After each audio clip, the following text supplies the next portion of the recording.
নমস্কার, আপনারা দেখছেন ইনস্টা খবর, আপনাদের সঙ্গে আমি রিঙ্কি।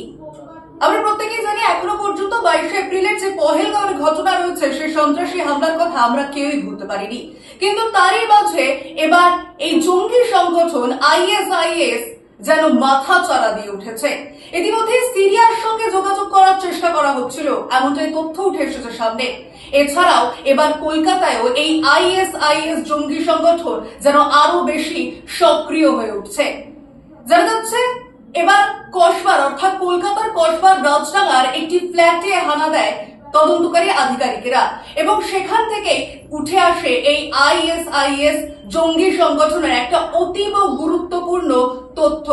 যেখানে জানা যাচ্ছিল 3 যুবক কসবার ওই রাজডাঙ্গার ফ্ল্যাটে রীতিমতো কল সেন্টারের কাজ করে বলে একটি ঘর বা একটি ফ্ল্যাট ভাড়া নেয় এবং সেই ফ্ল্যাটে রীতিমতো রমরমিয়ে চলছিল এই আইএসআইএস জঙ্গি সংগঠনের নিয়োগ প্রক্রিয়া। কিভাবে এই নিয়োগ প্রক্রিয়া চলে সেই তথ্যই আপনাদের সামনে আজ তুলে ধরবো। এই আইএসআইএস জঙ্গি সংগঠন, যে জঙ্গি সংগঠন কলকাতার বা ভারতের বিভিন্ন মানুষকে তাদের জঙ্গি সংগঠনগুলিতে নিয়োগ করার চেষ্টা করছিল, এই প্রসেসটা একেবারেই যেন ভুয়ো, যেখানে বিভিন্ন সোশ্যাল মিডিয়ার মাধ্যমে কয়েকটি ভুয়া অ্যাকাউন্ট গড়ে তোলা হয় এবং সেখানে সাধারণ মানুষের সঙ্গে বন্ধুত্ব করা হয় এবং সেই বন্ধুত্বর ফলে যাদের নিয়োগ করা হবে তাদের কিভাবে মগজ ধোলাই করা হয় সেই নিয়েই রীতিমতো এই জঙ্গি সংগঠনে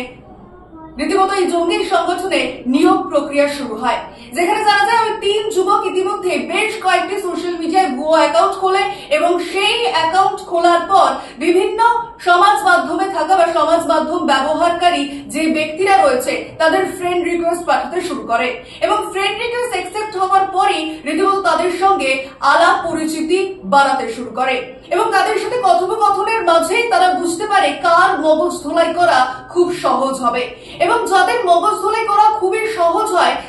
তারা এই গ্রুপে অ্যাড করে এবং সেই গ্রুপে অ্যাড করার পরে রীতিমতো চেইন সিস্টেমে চলে এই গোটা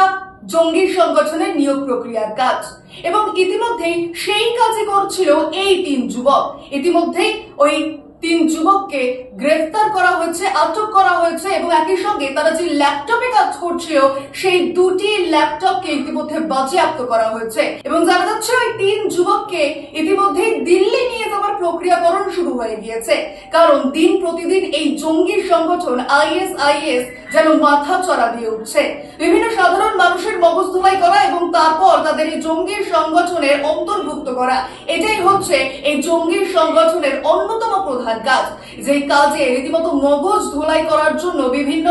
সাধারণ মানুষকে এই জঙ্গি সংগঠনের আওতায় নিয়ে আসা হয় এবং তাদের কাজে লাগিয়ে বাকিদের মগজ ধোলাইয়ের প্রক্রিয়া চলে। আর ইতিমধ্যে এই গোটা ঘটনায় এবার কলকাতা কসবার রাজডাঙ্গার একটি ফ্ল্যাট থেকে ইতিমধ্যেই গ্রেফতার করা হয়েছে 3 যুবককে।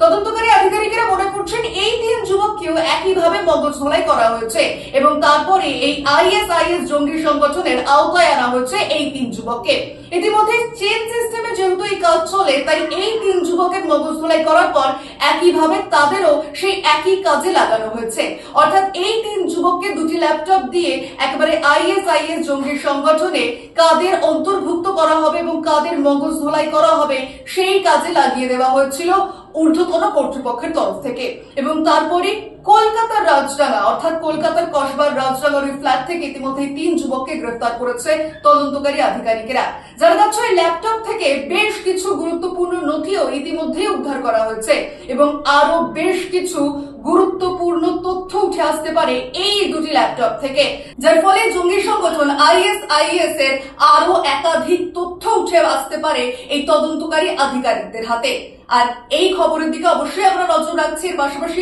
আরো গুরুত্বপূর্ণ খবর দেখতে আপনারা নজর রাখুন ইনস্টা খবরে।